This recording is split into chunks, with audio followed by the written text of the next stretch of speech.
জাদুটোনা কিভাবে নষ্ট করবেন? অনেক সময় আমাদেরকে ব্ল্যাক ম্যাজিক করা হয়, জাদুটোনা করা হয়। আপনি আপনার উপরে কেউ তাবিজ করেছে কিনা, কিভাবে আপনি জাদুটোনা নষ্ট করবেন? কারো কাছে যেতে হবে না, আপনি ঘরে বসেই নিজে নিজে এই জাদুটে নষ্ট করতে পারবেন। বিশেষ করে আমাদেরকে সতর্ক থাকতে হবে। অনেক সময় আমরা বিভিন্ন মানুষের কাছে যাই এবং আমরা সেখানে গিয়ে বলি, আমাকে একটু হাজিরা করে দেখেন যে আমার ভিতরে কোনো জিন আছে কিনা।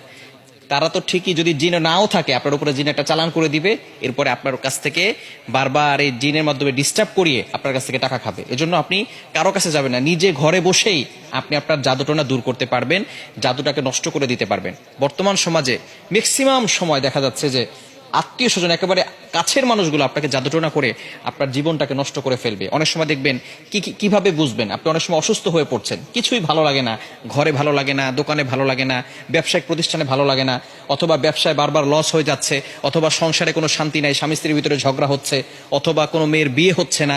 এই ধরনের কারণগুলো হচ্ছে ব্ল্যাক ম্যাজিক করা, জাদুটোনা করা। এটা হচ্ছে তার লক্ষণ। জাদুটোনা করেছে কিনা তার লক্ষণ হচ্ছে বারবার অসুস্থ হয়ে যাওয়া, বিভিন্ন ভাবে আপনি অসুস্থ হয়ে পড়ছেন।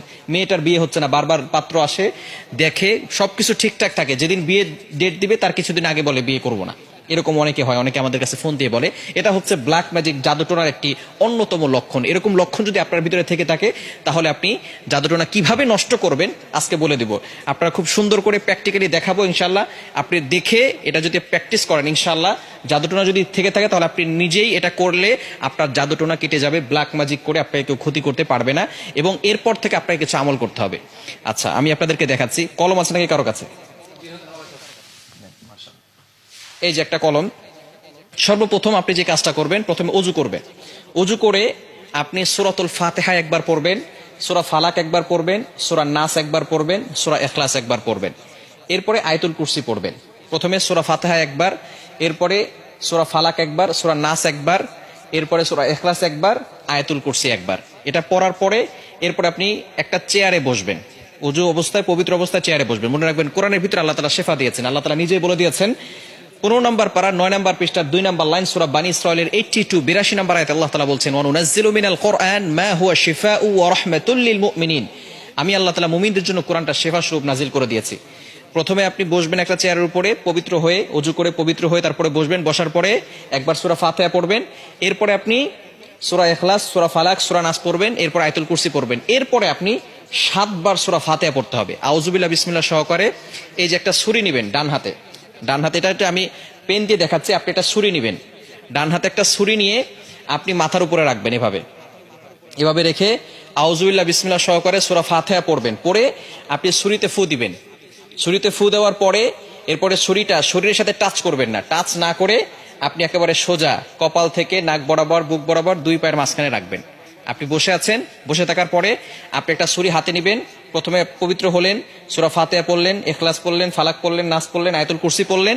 এরপরে ছুরিটাকে আউযুবিল্লাহ বিসমিল্লাহ সহকারে সূরা ফাতিহা পড়ে ছুরিতে ফু দিবেন।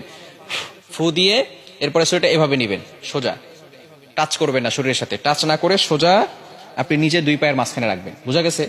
এভাবে একবার করলেন, আবারও আউযুবিল্লাহ বিসমিল্লাহ সহকারে সূরা ফাতিহা পড়বেন, শুধু সূরা ফাতিহা পড়ে ছুরিতে ফু দিবেন। ফু দিয়ে আপনি এটাকে সোজা নিয়ে যাবেন ইনশাআল্লাহ।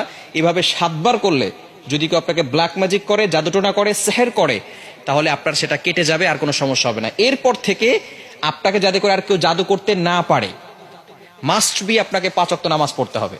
এবং কেউ যাতে করে জাদু করে, তাবিজ করে আপনাকে কোনো ক্ষতি করতে না পারে, 5 ওয়াক্ত নামাজ পড়ে আয়াতুল কুরসি, 4 কুল, সূরা বাকারা শেষ 2 আয়াত, এগুলো পড়ে বুকে ফু দিবেন এবং হাতে ফু দিয়ে পুরো শরীরকে মাসাজ করে দিবেন।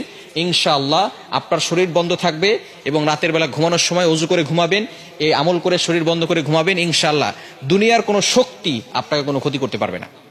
আল্লাহ তাআলা আপনাকে প্রটেক্ট করবেন, আল্লাহ তাআলা আপনাকে হেফাজত করবেন। দুনিয়ার দুষ্ট জিন বলেন, মানুষ শয়তান বলেন, জিন শয়তান বলেন, সকল ধরনের দুষ্টমি থেকে এবং দুষ্ট জিন থেকে আল্লাহ তাআলা আপনাকে হেফাজত করবেন। আল্লাহ তাআলা আমাদের সকলকে এটা সুন্দরভাবে বুঝে আমল করার তৌফিক দান করেন।